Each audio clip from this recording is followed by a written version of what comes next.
राख अंगावर पडल्याने तरुणावर पिटबुल कुत्रा सोडल्याप्रकरणी आंदेकर विरोधात गुन्हा दाखल करण्यात आला आहे।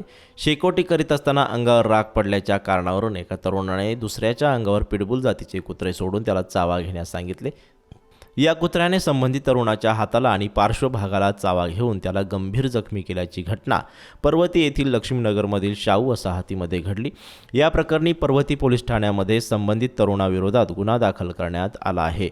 मिळालेल्या माहितीनुसार आदित्य नितीन आंदेकर वय वर्ष 25 असे गुन्हा दाखल झालेल्याचे नाव आहे। या प्रकरणी तन्वीर रमजान सय्यद वय 18 यांनी फिर्याद दिली आहे। पोलिसांनी दिलेल्या माहितीनुसार तन्वीर सय्यद हे या घटनेनंतर गंभीर जखमी झाले आहेत। तन्वीर आणि त्यांचे मित्र घराजवळ शेकोटी करत बसले होते। त्या ठिकाणी असलेल्या भिंतीवर राखेची टोपली ठेवण्यात आली होती।